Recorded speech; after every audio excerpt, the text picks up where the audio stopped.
Sure. So background information, I was born in Hong Kong and my parents moved to Australia when I was just a baby. I don't know how well people know Australia. We spent 2 years in Darwin, which is like the Alaska of USA. Like it's the back of nowhere.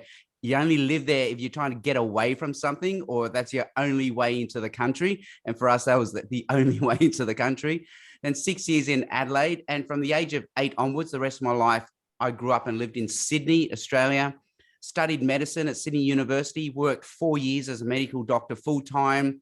One thing led to another, had a career shift. So I went into Christian ministry. I studied a Bachelor of Theology in Sydney. Then I went to the USA, did a master's, did a PhD in theology, came back to Sydney, taught at a Bible college for about 10 years. I taught theology, ethics, preaching, evangelism. And then for the last 7 years, I've been doing Christian ministry with City Bible Forum. So that's where it's like university campus ministry, except we're doing it to workers in the city, in the business districts. And I also work 1 or 2 days part-time as a doctor, but that's crept. It's during COVID, it's crept to 3 or 4 days a week as a doctor. So I just worked yesterday as a doctor. I'm going to work tomorrow as a doctor. I'm married to Stephanie. We're married 24 years. We've got 3 young boys. They're 14, 12, and 10 now. It goes so quickly. Like, as they say, the days are long, but the years are short. You blink and you think, how do I have a 14-year-old? Like, he's going to be driving in 2 years' time. You know, he has no prefrontal lobe, but he's going to be driving a car. How's that going to work? Anyway, that's a bit about me. Thank you so much, Sam. That was so helpful just to get a bit more about you personally.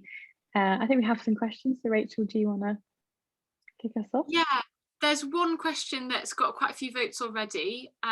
So we'd love to hear your thoughts, Sam, on this question. What key advice do you have for long-term evangelism, for example, non-Christian family? That's right. And I can't remember whether I share explicitly in the book, but up until now, evangelism hasn't really touched that space in the middle, like friends and family. If you sign up for evangelism in a Bible college, chances are you're trained by a preacher on how to give a 20-minute sermon at a church event, or we're trained how to walk up to a stranger on a university campus and read a tract to them. But what do we do with long-term friends and family who we're going to see every day for the rest of our lives? And I think we just got to learn to play the long game. And it is interesting when you sit next to a stranger on a train, how much you can share in a conversation, because you know you're not going to see each other ever again. So you can invest everything into that little 5-minute interaction. But with friends and family, we just got to be kind to ourselves and know this is the long game. And it's interesting, the Bible talks a lot about, you know, when you're married to a non-believer, you can do just as much without words as with words. And sometimes we've got to realize, you know, it seems like there's so much tribalism in Christianity. There's one tribe that says, unless you say something, you have not evangelized. And then the other people say, well, you got to see how this works in real life. And I think in real life, the way we live is so much more important than what we say. And again, thinking the long game, I have a friend called Julianne Laird. She's an amazing evangelist in Australia. She says now that we're so post-Christendom, she feels like the timeline is it's 8 years between telling someone the gospel and if they're going to believe, they believe in about 8 years' time. So she jokingly says she lines up her friends then. Oh, this person's at the 8-year mark. This person's at the 7-year mark. This one's at the 6-year mark. But just knowing this is the long game. At City Bible Forum, we always check in each week and just share encouraging stories. And one worker, she just said, there's someone she asked 18 years ago to read the Bible with her, and she's only just said yes. So 18 years later. And another person in my workplace, she has a long-term friend that she knew from church who walked away from the church maybe 10 years ago. They've only just started reading the Bible again, like 10 years later.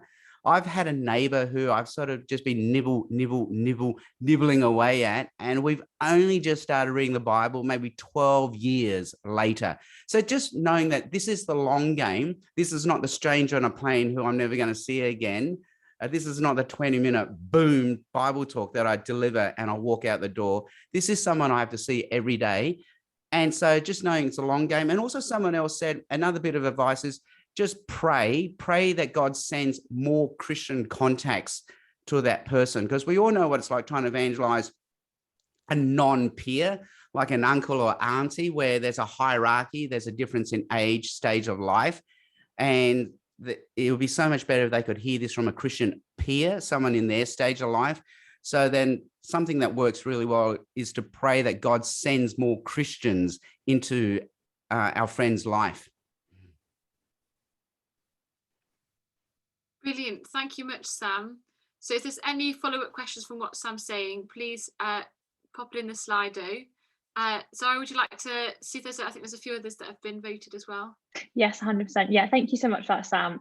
I actually have a non-Christian family, so that's really helpful actually, that it's okay, it's a long game, it's not just going to be instant. So thank you. I personally find that really helpful. So quite an upvoted question is, what do you think are the signs that, this is in quotation marks, now is not the right time to talk about Jesus? Yes, that's right. I guess it's the difference between IQ and EQ, isn't it? And that's something we're talking a lot about. We all have intelligence, we have information, but EQ is just reading the room and the social situation. And maybe that is why my book is called How to Talk About Jesus Without Being That Guy. We have the IQ, the gospel, but what's the EQ? And I think that's something we've sensed, there's a time and place. So I think what I often do then is I sort of think, using the parable of the talents, some servants were given 1 talent, some were given 3, some were given 5. I think, is this a 1 talent moment? Is this a 3 talent moment? Is this a 5 talent moment? If it's just a 1 talent moment, then, just do what I can with what I have, but really don't over invest in this moment, because pray that God will give me a 3 talent moment, a 5 talent moment. And I think the easiest thing is just to ask a question. You ask them, so how are you feeling about this? Would you like to talk more? Tell me more. So if you say, tell me more, and they talk more, then that's their cue that they actually do want to talk about this. So maybe just a tell me more question helps us read the situation. Yeah, amazing. Thank you so much. That's so helpful. Yeah, Rachel? Yeah, so we have another question, Sam, that's been voted up a bit more. I was really struck by your chapter about merging your universes, and I am that person that has my Christian universe and my non-Christian universe, and I keep them separate. So I was really convicted and challenged by, maybe I should merge them. But this question says, my church friends are very different to my non-Christian friends. It'll confirm Christians are weird. How do I merge my universes if your Christian friends are quite different to your non-Christian friends? How would you recommend doing that in a non-weird, awkward way to make natural, good relationships with one another? Yeah, until this question came up, I had never thought of it that way. But yes, you're so right. So our Christian friends from church often aren't a good emotional, social stage of life fit with our, non-Christian friends. I think, when I think about when I've merged my universes, most of my Christian friends haven't been Christian friends from church either. So maybe find another set of Christian friends that aren't your church friends, which are good emotional, social fit and stage of life fit.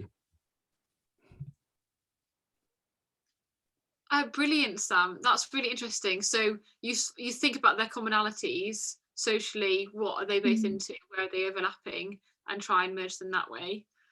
Well, a follow-up from that then would be when do you bring people along to church, or cross over to maybe your weird, unusual, different Christian friends? When does that get crossed? Yeah, so I'm thinking, sense? Yeah, totally.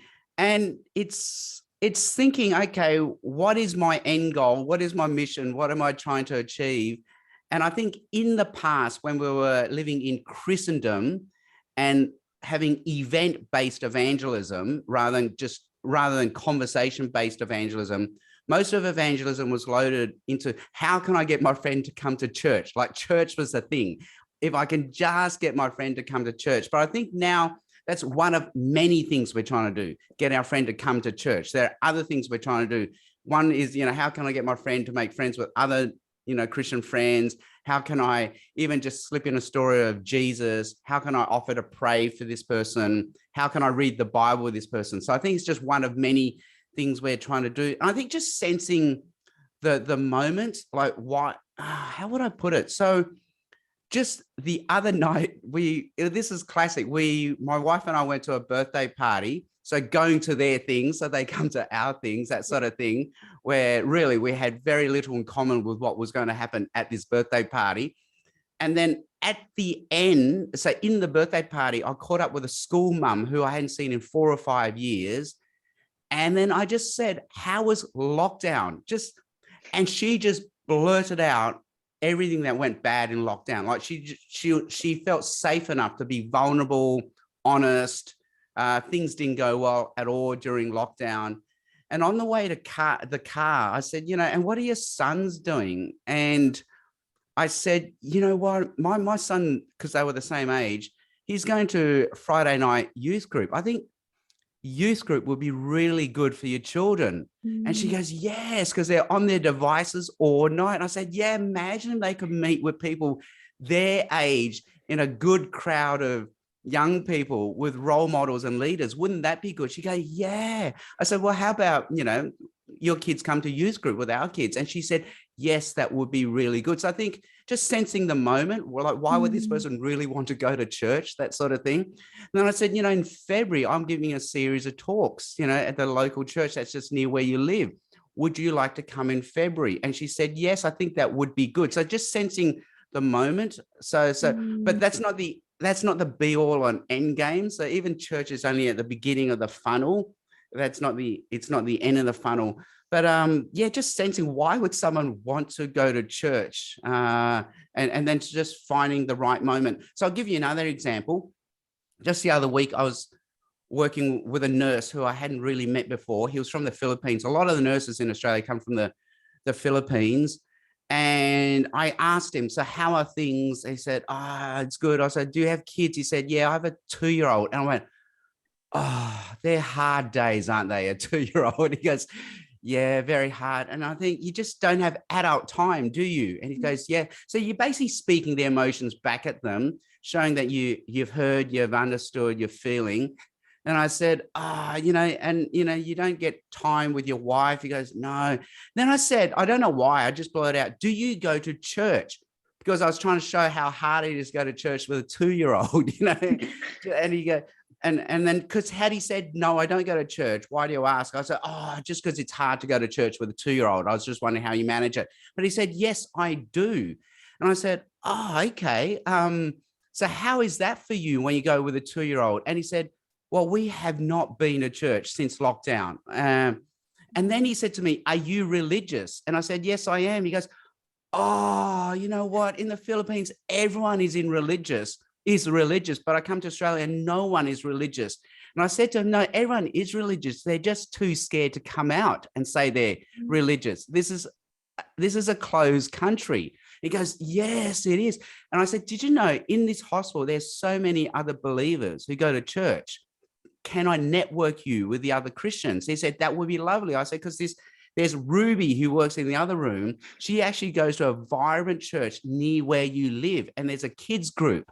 And you can actually go to church and you can put your 2-year-old in childminding and you can actually have adult time in the church. Would you like that? And he said, yes, I would. So I think just sensing the moment on why would someone want to go to church, but just sensing the moment, where in this conversation can I offer to invite someone to church? And just while I'm on this, I'll springboard to the next thing. What I do at work, besides trying to tell non-Christians about Jesus, at work, I actually try to out Christians to other Christians. I've just decided that's what I'm going to do. I'm going to out Christians because there's so many Christians. I say at work, Christians are way more overrepresented than they think, but under leveraged because they don't know they're other Christians.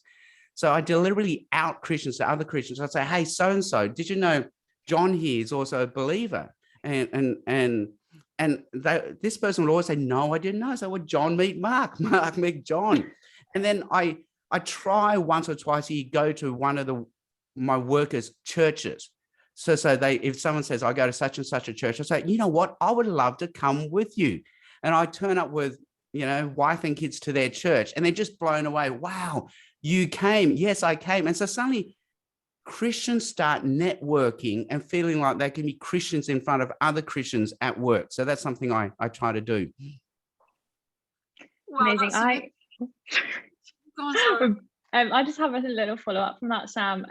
I know a lot of women in PfE, not everyone, but quite a few of them work within Christian ministries. So a lot of their work colleagues and people they meet quite daily will be other believers and stuff.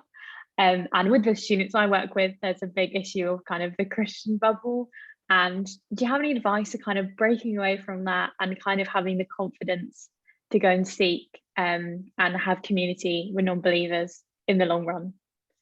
Yeah, and I totally understand, because there was a time where I was mainly in Christian ministry as well.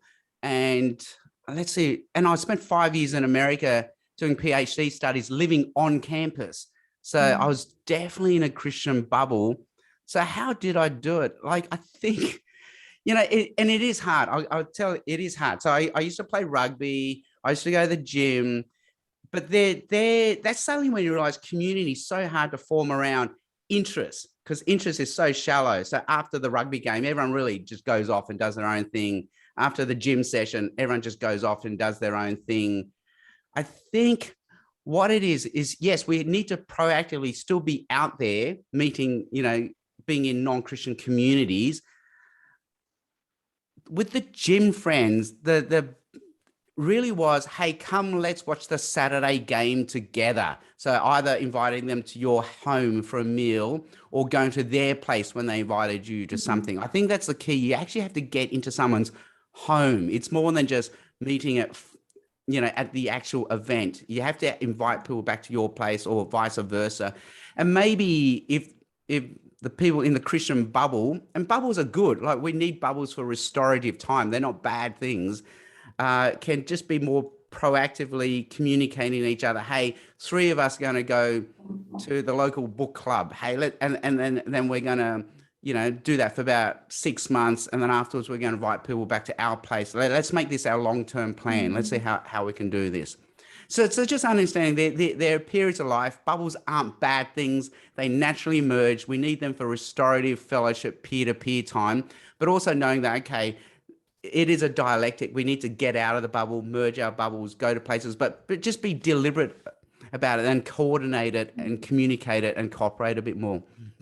And there was a follow-up question in the chat actually from Cherry, who said, does your church have an ethos with going to non-Christian groups? So here the Christians will commit to church groups, but see hobbies as kind of personal time and maybe like separate. And they're trying to get like that ethos of Christians intentionally going to groups. Do you have any tips of like trying to encourage that? Yeah, I think I haven't really had a good chat with my present minister, but I know he's of the same philosophy.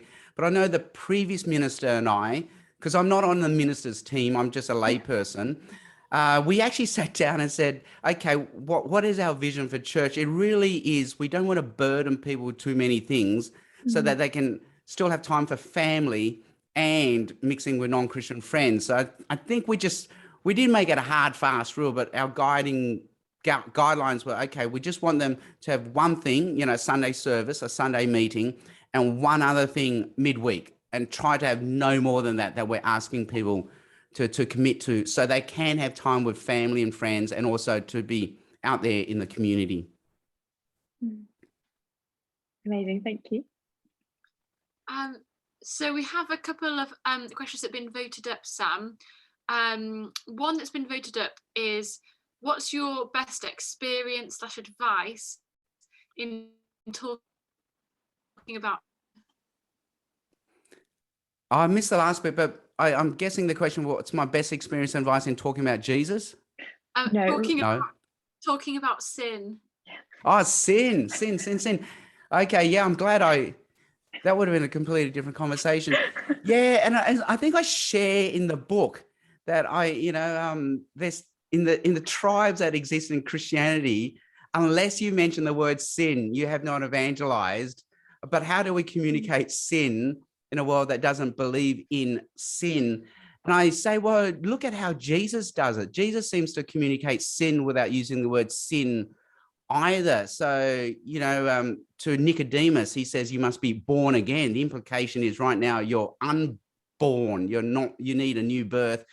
To the man born blind, you need the light of the world. The implication being you're blind. To the rich young ruler, hey, leave everything, sell it, give to the poor, come follow me, meaning, your idols are your wealth, your possessions. So somehow he finds a way to communicate sin without using the word sin. And he tells stories, he tells the stories about the rich man who builds barns and stores up his wealth, but was not rich towards God. So he's communicated sin without using the word sin. So I think we can do the same thing. But at the same time, I find the words that have traction. So maybe in the past, we evangelize people like we evangelize the tax collector. So in the parable of the Pharisee and the tax collector, in a time of Christendom, we're evangelizing the tax collector. The tax collector, you're a sinner, you've broken all these laws, you're guilty, you need to repent. And there's time and place for that. But I think, how would you evangelize the Pharisee who in his mind has not broken any laws? In fact, he's kept all the laws way better than you and I could. So we could use words like we fall short of who we need to be and who God wants us to be. And that's what the Pharisee does. As much as he lifts himself up and he's self-righteous, he actually falls short of who he wants to be and who God needs him to be. So maybe we can say things like, we're not the people we want to be. We're not the people we pretend to be. We're not the people we need to be, is one way we can communicate it. And that's using the metaphor of falling short. So God's stand is here, but we fall short. And that's the Pharisees' problem. Another way is, and this is what I usually do in high schools when in question and answer time, I say there's a God who knows us, there's a God who loves us, there's a God who made us, there's a God who saves us, but we do not worship him. We have not honored him. And if we're honest, we have shamed him, and there is shame in our life. So what I've done there with that language, I've used the language of honor and shame. And there's such a big category of honor and shame in the Bible, which in our Christendom, our Western days, we miss because we were gravitating towards the guilt, innocent forgiveness model. But the other half of the Bible has this shame, dishonor, honor model, which the non-Western cultures have seen. And now that we're so post-Christendom, we've gone to a shame honor system as well. So if you think about it, that's how the apostles evangelized in the book of Acts. So in the book of Acts, when they evangelized the churched people who had the scriptures, who believed in God, who should have known better, it's interesting they went for the guilt model. God sent you the Messiah, you killed him, you're guilty, you need to repent. But to the pagans in the regional areas who weren't church, who didn't have the scriptures, who hadn't heard about God, who didn't know better, they use the shame honor model. They said, there's a God who sends you rain, he makes the crops grow, but you are not worshiping him. So that's your sin. You're not worshiping this God. So I find when I'm in high school chapels and I give this one, no one rolls their eyes at me when I say we're not honoring this God. In fact, there's shame in our life. Everyone sits there and think, you know what, there is shame in our life. So somehow shame language works really well. And I'm sure you guys, in your book club have come across this. There's John Ronson, So You've Been Publicly Shamed. And John Ronson's a UK writer, not a Christian. And John Ronson and many others are showing that we've returned to a tribal society where we shame, we out people, we cancel them. And Douglas Murray, again, UK writer, talks about how there's no forgiveness in this society. And that's why no one ever says sorry. What's the point of saying sorry? Because you're not going to find any forgiveness. So what we can point out is, but with our God, there is forgiveness. We can come to this God with our shame, our dishonor, and he will wash us, he'll cleanse us, he'll wipe it all away. So maybe not just how we communicate sin, but also how we communicate salvation and restoration, using words like cleansing, washing, rebirth, starting again. It seems to have more emotional resonance with our audience than just saying, okay, your sins are forgiven, you go to heaven, which is one dimension, but there are all these other dimensions we can explore.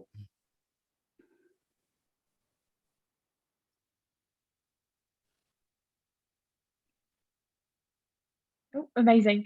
Thank you so much for sharing that. That is really helpful. And I find it really interesting that actually sin isn't a word in every language, which is really interesting to know, especially if people work with international ministry. Yeah, I'll just you. quickly add then, because again, I think it's I've forgotten the guy's name, but you can Google it. Like, it's the 3D gospel, and I'm sure you guys are familiar with it. But he talks about the 3 dimensions of the gospel. It's either USA missionary or UK missionary. 3D gospel. How, you know, the gospel, there's 3 dimensions of the gospel in the Bible.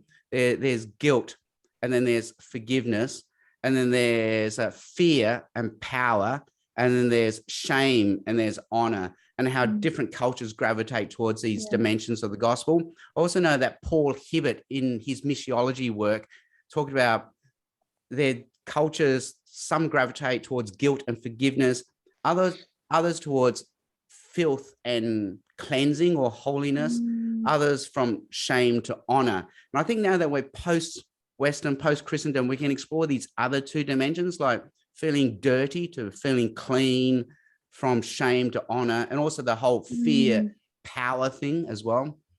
100%.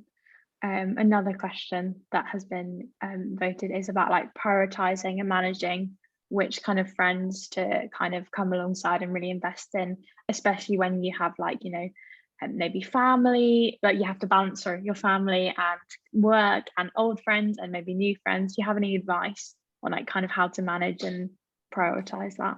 Yeah, and it is such a wisdom thing. So I'm loving Proverbs, because whenever you read through Proverbs, and my favorite verse in Proverbs is that answer a fool, do not answer a fool. So which one is it? And the 2 verses are side by side. And it shows that most of life is, there's not a true and false, right and wrong answer. There's a wise and unwise. So how wise is it to invest how much time into a set of friends? You know, there's no right or wrong, true, false answer. It's a wisdom question. I think always just be kind to ourselves. Like, don't overinvest thinking, is this a 1 talent, 3 talent, 5 talent friendship? Also, as I mentioned in the book, don't overinvest and think, okay, the only reason God has given me this friend is to, you know, convert them to Christianity. Don't underinvest, but, you know, do make use of the opportunities God gives us, but enjoy the friendship for what it is, a good gift from a good God to enjoy.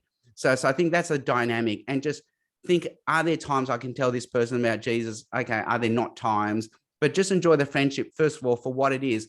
But the second dynamic in working out our priorities is, I've worked out friends come and go in our lives a lot quicker than we realize. Like, on the one hand, I earlier said we can play the long game, but on the other hand, I've just realized, you know, you make really good friends with someone at work, and then they announce they're leaving, boom. And you go, oh, you know, that happened a lot sooner than I thought.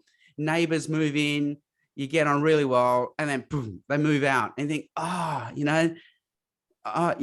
they went earlier than I thought. So I think just knowing that friends come and go a lot quicker than we realize. So even like when I shared earlier about that school mum, there was a time in our life where I saw her every day at school drop-off, school pickup, at Saturday kids sport, and suddenly, boom, you know, the kid stops playing sport, they change schools, and I thought, wow, she has been out of my life. And they come. So friends come and go a lot quicker than we think. So maybe invest a little bit more effort into the friendships. Family will have forever. Thank you, Sam. Only a joke. There was a smiley emoji that went with that. Yeah, no, sure, we got that. Don't worry. Thank you, Sam. That was, yeah. It's a good way to think about relationships, though, isn't it? Like we can't take them for granted. So this is an interesting question that I hadn't really thought about, but this has been voted up a couple of times. Do you have any thoughts about how you can reteach people about Christianity, so churchgoers who maybe think that they're Christians but actually don't seem to really understand the gospel? Any thoughts on that? Oh, yeah. And, you know, at City Bible Forum, it took me a while to realize most of our audience were not the secular liberal progressives. They were not the angry atheists. They were people who have been previously churched. You know, they have had a churched experience, either Protestant or Catholic. In Australia, we have a huge Roman Catholic church population, and there are a variety of historical and social reasons for that. And suddenly I realized most of our audience are not angry atheists. You know, they're like what you say, de-churched, deconverted, deconstructed, but with a church experience. I think what I try to do is one of two overt methods. One is to say, hey, you know, whatever your impression of Jesus, whatever you grew up with, let's leave that behind and experience Jesus on his own terms. And I say, look at what's happening in the rest of the world. The fastest growing religion is Christianity. There are millions of people in Africa, Asia, Latin America, Middle East, choosing to love, worship Jesus. So what are they seeing in Jesus that we're missing in the West? So maybe our problem with Jesus is a Western problem. So we need to leave our Western lenses behind. If I'm giving a talk, then I talk about the analogy of tourist buses. I say Chinese tourists, you see them in their tourist buses, they speak Chinese, they only get out of their bus to eat in Chinese restaurants, eat Chinese food, and then they complain it's not as good as the Chinese food back home. And I say, whoa, but stop eating Chinese food. You're not here in the UK to eat Chinese food. And then someone said, well, it's not just the Chinese tourists. The UK tourists do the same. They just get out of their buses and drink at Irish pubs. The USA tourists do the same. They just get out, eat at McDonald's. So I say we do the same if we keep our Western lenses on and we think Jesus is the Jesus we experienced in our church, in our Sunday school, in our high school compulsory chapels. So let's get out of the bus, leave our Western presuppositions behind. Let's experience Jesus on his own terms and see what the rest of the world is seeing in Jesus. So that's one thing. That's when I have a 20-minute monologue, right? But the other thing that someone explained to me is, and sorry to plug a UK book, the Bible, what is this? The Word One-to-One. I'm sure you guys are familiar with it because it's a UK thing. I was such a skeptic. I got to say, when they tried to get us to use this 10 years ago, I thought, really? Right. Another course, another tract. This cannot work, you know, really. But I find, so in my book, you know, there's always going to have to be a gear crunching moment. Yes, we've merged our universes. Yes, we've gone to their things. Yes, we've done coffee, dinner, gospel. Yes, we've listened, we've heard, we've understood, we've emphasized. But how do I cross that next step and actually talk about Jesus? And I actually have found this is an easy invite. Like, would you like to read the Bible? It's easier to say than, would you like to check out Christianity? Would you like to, you know what I mean? Because apparently people have this problem with Christianity because it's vague, it's abstract. But would you like to check out what the rest of the world has seen in the Bible and just read the Bible? And then I thought, so that's become an easier invite than I realized. And then I thought, why are we doing the book of John? Like, I would go into the book of Mark. It's action-packed, it's adventure. And someone at City Bible Forum said, no, there's something about the book of John. It really works with deconverted people. I don't know what it is, but if people have a church experience, it really disarms them. And I think, yeah, it's a Jesus we're not very familiar with in the book of John. And it's all about life. I've come to give you life, eternal life. And I love and I love how the water into wine story comes up really early in the book of John, because that's just so disarming. You know, that is your primary metaphor, your go-to first kickoff miracle. And I love saying to people, why would Jesus do that? Like, why would Jesus give more wine to people already drunk? Like, you and I would not do that. We would say to our friends, I think you've had enough. I think it's time for some water or orange juice. But no, Jesus gives them more wine. In Australia, you will lose your liquor license if you did what Jesus just did, like serve drunk people more wine. So I say, why would he do this? You know, and it really disarms people to kick off with that miracle. So that's what I'm finding with church people. And it's interesting. So at City Bible Forum, so in my prayer group, the lady who said she started reading the Bible again with a friend, that was with a de-churched friend who grew up in a Korean church, you know, which has, you know, conflated culture and Christianity in so many ways. So when you walk away from, your Asian upbringing, you'll also have to walk away from your Christian church. But she came back. She's actually become a Christian through reading John's gospel. Amazing. And it is so important to remember the power of the gospel itself. So thank you so much, Sam. A question that's been upvoted quite a bit is, how can, so I put this in, so maybe I'll make it a bit more sense. How can we like disagree well? So in your chapter, you speak about like, how can we disagree well, but also how can we do that with people who may be a bit hostile or don't see the art of disagreeing well, as we have lost it, and kind of as cancel culture takes over, how can we encourage it in a two-way conversation? Yeah, so I think if it's a one-to-one conversation with a friend, just realizing how little we can achieve by disagreeing. I just listened to a recent This American Life podcast, and I think it was titled Communication, or When Communication Breaks Down. And it shows how there's a Republican member of parliament. Let's say he's a senator, like representative, Republican elected member of parliament in Minnesota, so the Midwest. And he's convinced that the election was fair. It was not stolen. It was not rigged. He's convinced it's fair. Yeah. And he's sitting at a county fair, and all these angry people coming up to him, trying to convince him the election was stolen, it was rigged, that everything's wrong about it. And to listen to him calmly give these people the actual facts, answer each and every one of their questions, and then these people walk away still convinced the election was stolen, it was rigged, it wasn't fair. And it shows there's a limited place in disagreeing with facts. Somehow these people will say something, he'll answer it, but then they just leapfrog onto the next thing. So they actually haven't even heard what he said. They don't even take into account that he's actually removed their defeated belief. They just, okay, forget that. I'll go on to the next one. And he's just hearing that. So I think on the one hand, there's a time and place for this. And I think it works a lot later down the track. And 10 years later, these people will change their minds. Again, the long game. But in the short game, I think we just got to ask questions like, why do you say that? Why do you say that? Tell me how you feel. Why would you say that? So I was working with this surgeon. He was a secular Jew, and he was so angry that the local church had letterboxed his letterbox with Christmas Carol pamphlets, because, to him, being a secular Jew, he hates Christians, hates Christmas. How dare the local church put a Christmas pamphlet in his letterbox?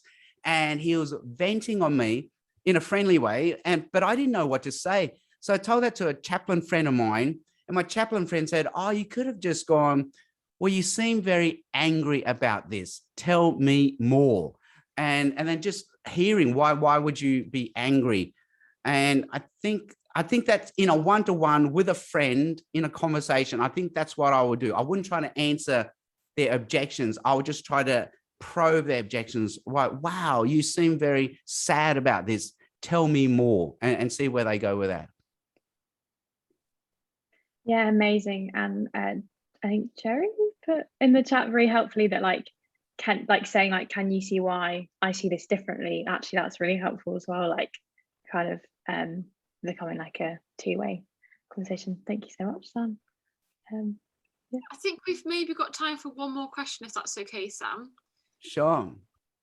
There's one that's also been like sitting for a while at the top with these other ones, is how do you maintain prayerful persistence in the long game of evangelism?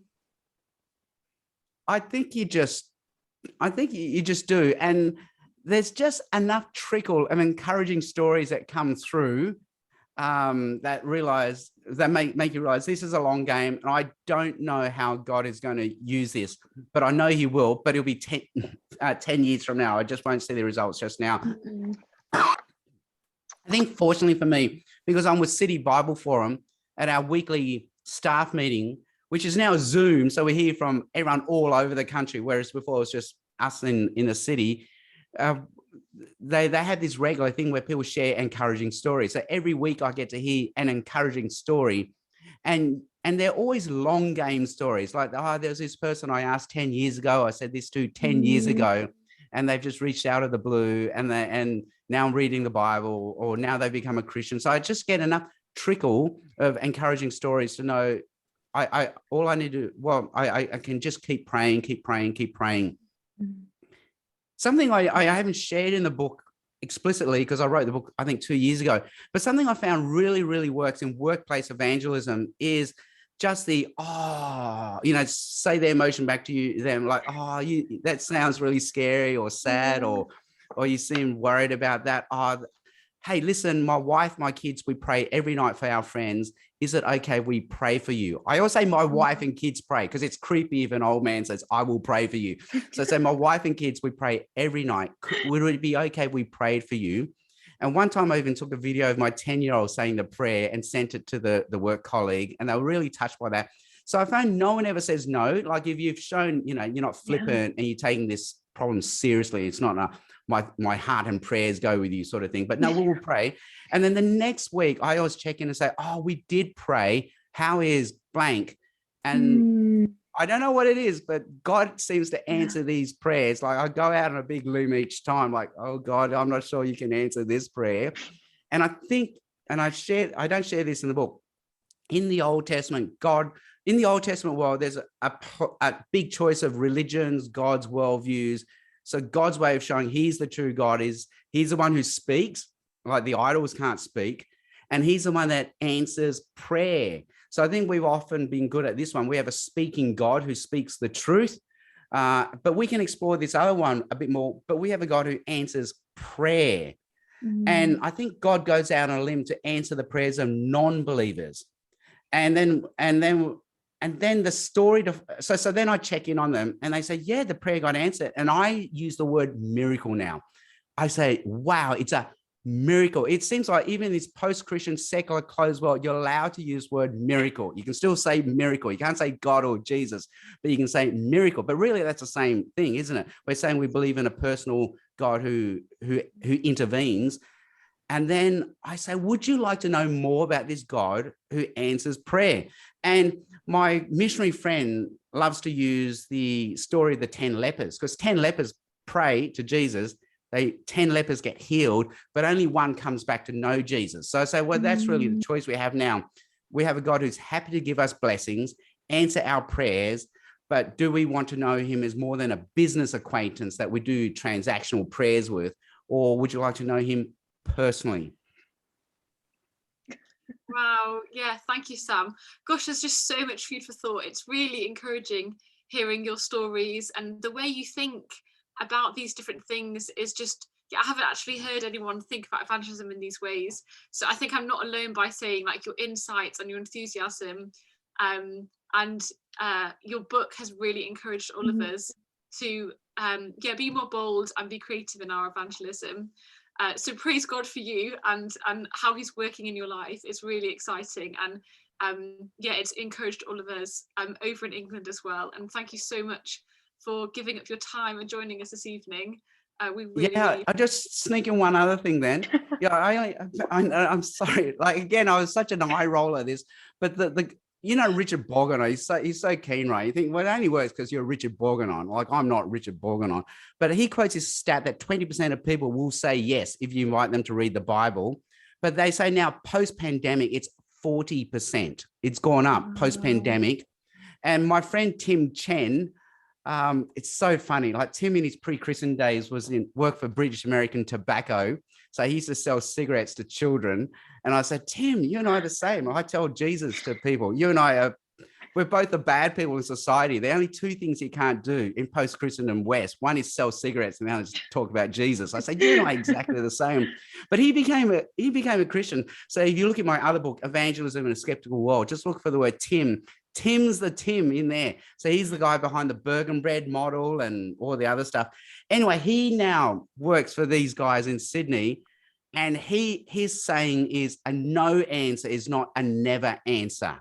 No just means no, not today, not right now, but it's not a never answer. And that's definitely my experience now. People once said no, I check in later and they'll say yes. So what I do with this is for guys, I don't know, with guys, I do it this way. I say, hey, how about we go to the local pub. I shout you a steak and a wine, and we read the Bible together over a steak and wine. And so far I get yes answers. But the funniest story is one of my friends, he always tries to get out of it. He always has some excuse, like, I can't do it tonight. I said, really? Like, so one was, some neighbors are playing squash. Let's go watch them. I go, okay. I said, but we can still read it before the squash game. He goes, okay. So we've just come out of COVID. So we go to the squash courts, which is in a club in New South Wales, which has gambling and pokies and all that sort of stuff. We get there and all the bars are shut because we've just come out of COVID. So we can't even get a drink, let alone a steak. And so the only place to get a drink is in the poker machine area. So we have to go to the poker machine area, push the button, and an attendant would come in and ask for a drink. So he and I read this in the poker machine area. Like we both had to sit in front of one poker machine each because of COVID, drinking our drinks and reading the Bible together, and then watching the squash game. So again, a no answer is not a never answer.